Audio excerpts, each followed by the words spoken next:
A short time ago, an American airplane dropped one bomb on Hiroshima and destroyed its usefulness to the enemy. That bomb has more power than 20,000 tons of TNT. These bombs are now in production, and even more powerful forms are in development. We are now prepared to destroy more rapidly and completely every productive enterprise the Japanese have in any city. We shall destroy their docks, their factories, and their communications. Pada tanggal 14 Agustus 1945, Jepang menyerah tanpa syarat kepada sekutu. Berita tentang kekalahan tersebut sangat dirahasiakan oleh Jepang. Bahkan, semua stasiun radio disegel oleh Jepang. Tapi ternyata, siaran tersebut tertangkap di Indonesia dan Sultan Syahrir mendengarnya.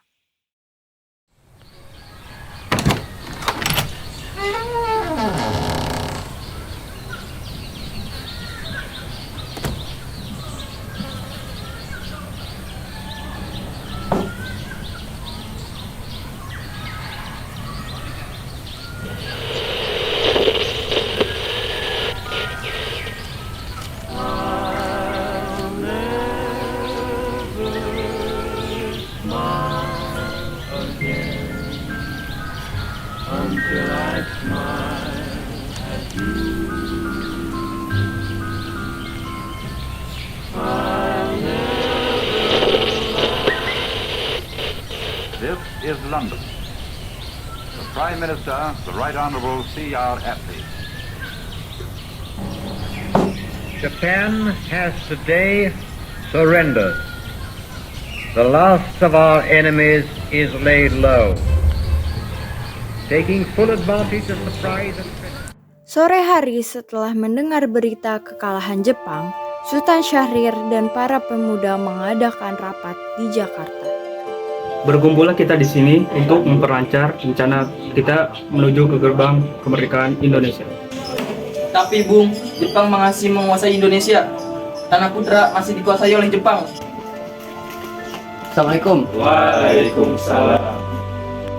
Saudara-saudaraku, saya mempunyai kabar gembira pagi ini.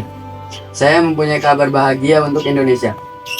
Jepang telah menyerah pada sekutu. Saya mendengar kabar itu pagi ini dari radio BBC London. Oleh karena itu, telah terjadi kekosongan kekuasaan di Indonesia. Itu adalah kabar yang menggembirakan bagi kita semua. Tetapi yang saya bingungkan, apa itu kekosongan kekuasaan? Maksud saya, Jepang tidak lagi berkuasa terhadap negeri kita karena menyerah kepada sekutu. Sedang sekutu belum sepenuhnya menguasai Indonesia. Lalu apa yang harus kita lakukan untuk mengisi kekosongan kekuasaan ini? Bagaimana kalau kita mengajukan kepada Soekarno dan Muhammad Hatta agar segera memproklamasikan kemerdekaan Indonesia secepatnya? Benar itu. Jepang sudah tidak berwenang di negara kita. Alangkah baiknya kita memanfaatkan momen ini. Saya setuju dengan usulan Anda, Tuan, karena waktu inilah yang tepat untuk kita semua untuk segera memproklamasikan kemerdekaan Indonesia. Kalau kalian semua sudah setuju, besok kita akan mendatangi rumah Bung Karno. Kita akan bicarakan maksud dan keinginan kita semua. Bagaimana kalau rapat ini kita cukupkan sekian? Lebih baik kita pulang ke rumah masing-masing. Setuju! Keesokan harinya, pada tanggal 15 Agustus 1945, Hairul Saleh, Sultan Syahrir, Wikana, dan Darwis tiba di kediaman Soekarno di Jalan Pegangsaan Timur nomor 56 Jakarta dengan maksud menyampaikan hasil-hasil keputusan rapat. Assalamualaikum, Bung Karno. Bung? Maaf Bu, kami ingin bertemu Bung Karno. Apakah Bung Karno ada? Ada keperluan apa? Gini Bu, ada hal penting yang ingin dibicarakan. Oh, kalau begitu silakan masuk.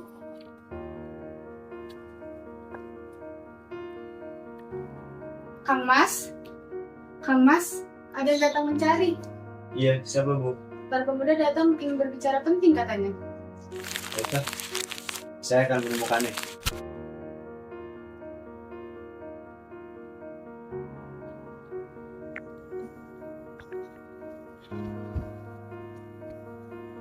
Iya, silakan. Ada maksud apa saudara-saudara datang kemari? Jadi begini Bung, kami ingin membicarakan tentang keinginan kami agar Indonesia segera memproklamasikan kemerdekaan. Saya mendengar berita kekalahan Jepang pagi ini dari radio BBC London. Oleh karena itu, inilah kesempatan yang baik untuk kita semua agar segera memproklamasikan kemerdekaan Indonesia karena Jepang telah menyerah pada sekutu. Kita tidak bisa memproklamasikan kemerdekaan Indonesia karena kita harus membicarakannya terlebih dahulu di dalam rapat PPKI. Apakah kita harus menunggu janji Jepang untuk kemerdekaan bangsa ini? Kita bisa, Bung. Kita harus bangkit dan memproklamasikan kemerdekaan sendiri. Mengapa harus menunggu janji Jepang? Coba kalian perhatikan kepadaku, mana bukti kekuatan yang diberikan itu untuk menyelamatkan wanita dan anak-anak agar tidak terjadi pertumpahan darah. Bagaimana cara kita untuk mempertahankan kemerdekaan? Bagaimana kita akan tegak di atas kekuatan itu sendiri? Tapi Bung, semakin cepat kita memproklamasikan kemerdekaan ini, semakin cepat juga kita mengakhiri penderitaan yang diderita oleh rakyat selama ini. Inilah yang sudah ditunggu-tunggu oleh bangsa kita. Baiklah, tapi beri saya waktu untuk berunding dengan golongan tua.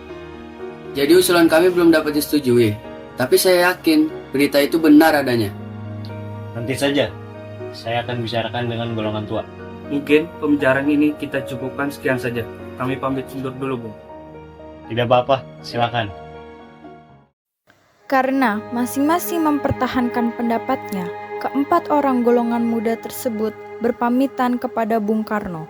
Mereka bergegas meninggalkan kediaman Bung Karno dengan wajah kesal. Kemudian, Soekarno meminta para golongan tua untuk datang ke kediamannya dan membicarakan permasalahan tersebut.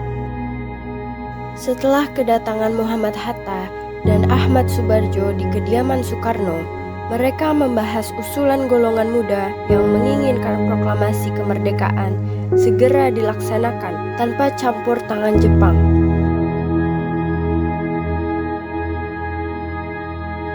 Setelah mendiskusikan semua argumen, mereka akhirnya mencapai kesimpulan untuk tidak menyegerakan kemerdekaan, memilih untuk menunggu waktu yang tepat agar Indonesia lebih siap secara keseluruhan. Tampaknya golongan tua tidak setuju dengan pendapat kita. Kita harus mencari jalan keluar sendiri. Setuju. Apakah kalian ada saran? Bagaimana jika kita mengasingkan Bung Karno dan Bung Hatta dari Jakarta? Bagaimana, saudara-saudara? Apa kalian semua setuju? Setuju agar mereka tidak terpengaruh oleh Jepang. Tapi di mana? Bagaimana jika di Rengas Dengklok? Kalau gitu, kita lakukan malam ini. Akhirnya, mereka memutuskan untuk mengasingkan kedua tokoh tersebut ke Rengas Dengklok agar terhindar dari pengaruh Jepang di Jakarta. Bung.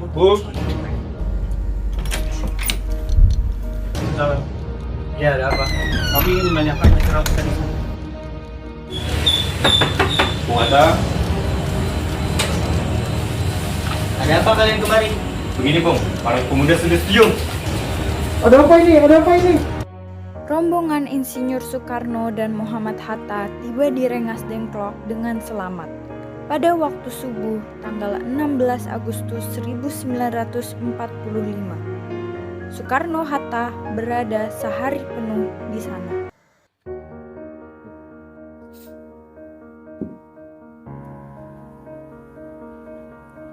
Soekarno? Hatta? Oh, sudah di sini? Iya, kita membawa kemari. Kami ingin Anda berdua segera memproklamasikan kemerdekaan Indonesia dengan secepatnya. Mengapa kau begitu mudah percaya kabar itu, Karni? Jepang pasti akan memerdekakan kita, tapi tidak sekarang. Tapi Bung, saya tidak setuju. Kami para pemuda ingin kemerdekaan atas diri kami sendiri, bukan karena hadiah dari Jepang. Kami ingin Anda berdua segera memproklamasikan kemerdekaan kita. Karena Jepang sudah menyerah, Bung. Ini saat yang tepat untuk kita memproklamasikan kemerdekaan Indonesia. Itu benar, Bung. Jika kita merdeka atas hasil dari Jepang, maka kita akan berjumpa dengan Jepang. Kita bisa dijajah lagi, Bung. Boleh saya minta kacamata saya?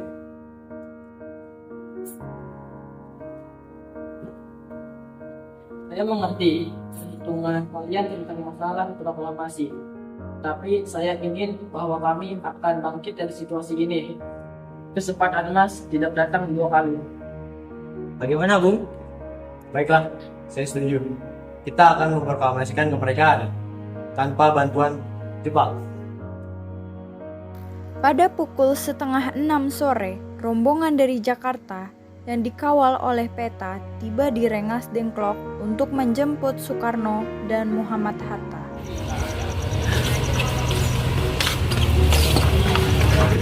Syukurlah kalian baik-baik saja. Jadi bagaimana dengan keputusan kalian? Kami setuju bahwa kami akan memproklamasikan kemerdekaan tanpa campur tangan Jepang. Jadi kapan kita melaksanakannya? Bagaimana jika besok pasukan di Jakarta sudah bersiap? Jika mungkin, iya, kita akan melaksanakan besok pagi. Baik, Bung.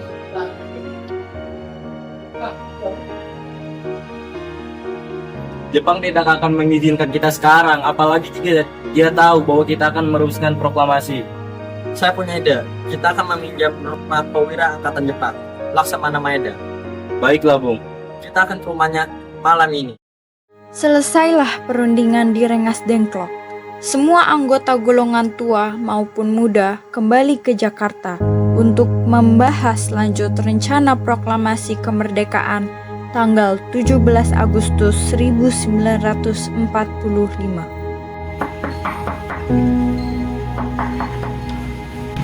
Maaf, ada apa ya?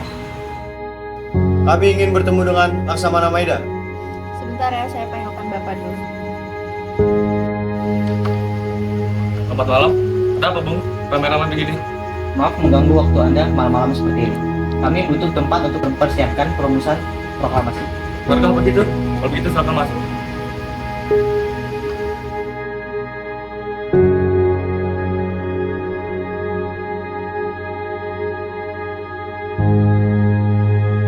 Silakan duduk.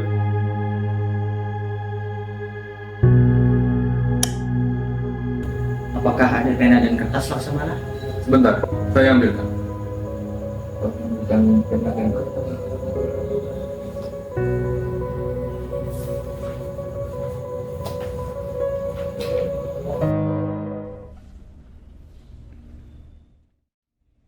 Tokoh-tokoh tersebut berkumpul untuk membicarakan bagaimana membuat naskah proklamasi kemerdekaan Indonesia.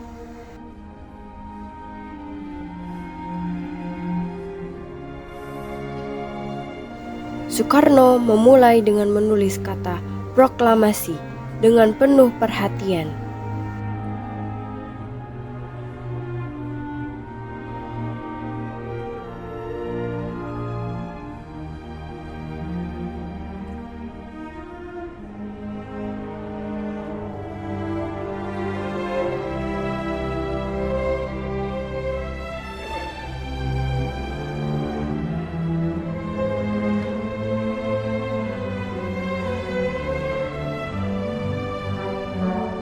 Setelah berlangsungnya permusyawarahan, dicapai kesepakatan mengenai kalimat pertama proklamasi yang diajukan oleh Soebarjo, serta kalimat kedua yang diajukan oleh Hatta.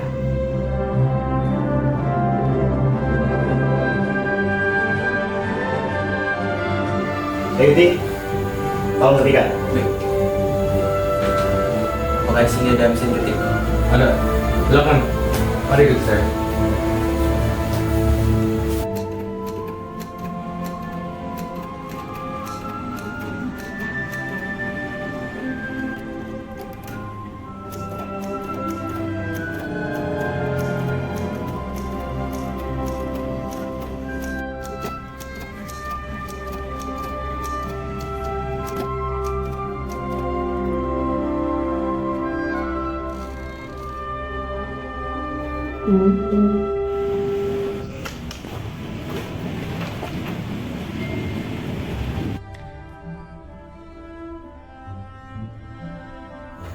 Ini naskahnya, Bung. Terima kasih, Zaid. Siapa yang akan menandatangani ini? Menurut saya, jangan banyak-banyak. Lebih baik Bung Hatta dan Bung Karno saja.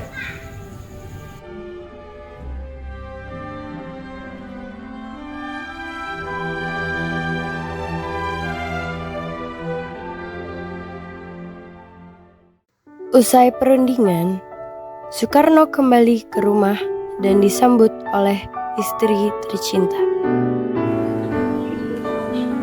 Alhamdulillah, semua berjalan dengan lancar. Terima kasih Ibu telah menemani saya di masa-masa sulit saya.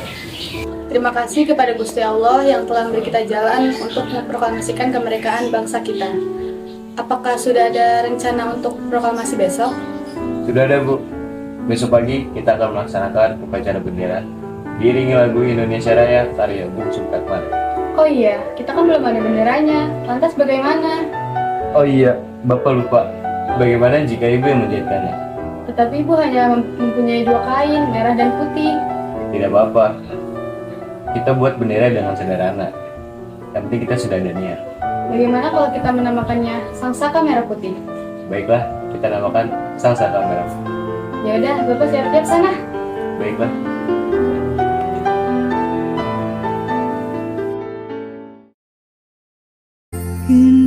Indonesia tanah air beta, pusaka abadi nan jaya. Indonesia sejak dulu kala tetap dipuja-puja bangsa. Di sana tempat lahir beta, dibuai dibesarkan bunda, tempat berlindung di hari tua, sampai akhir menutup mata.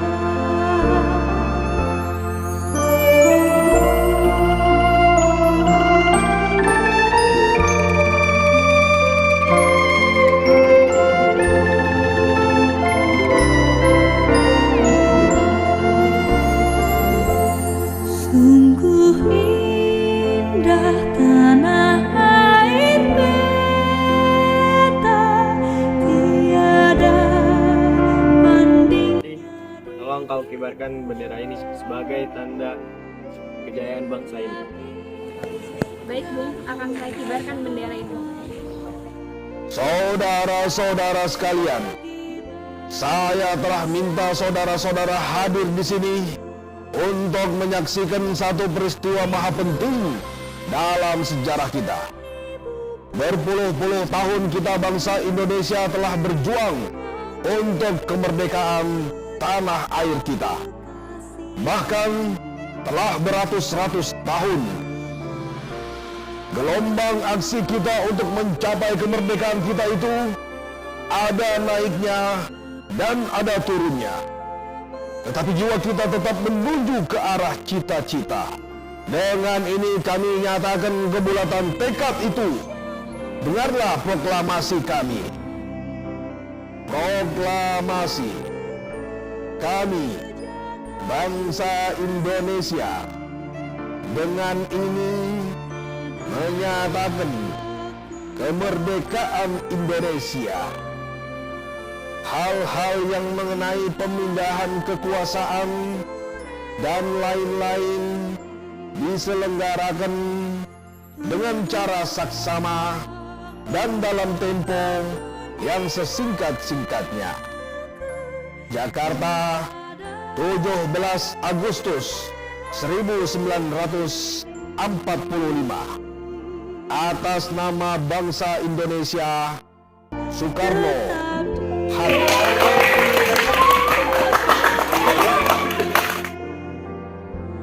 Di sana tempat lahir beta,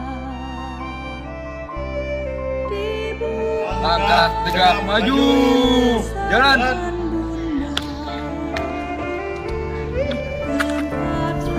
Bendera siap.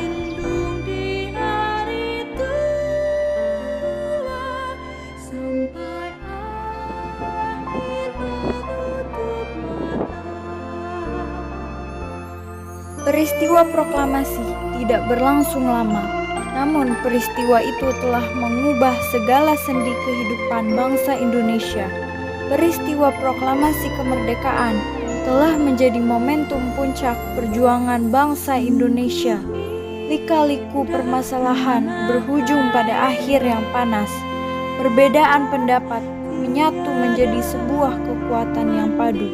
Bangsa yang satu, Indonesiaku. Oleh karena itu, kita sebagai generasi penerus bangsa harus berprestasi dalam rangka mengisi kemerdekaan tersebut, bukan malah menodainya. Kita harus bisa balas budi para pejuang tanah air pada zaman dahulu dengan cara mempertahankan kemerdekaan.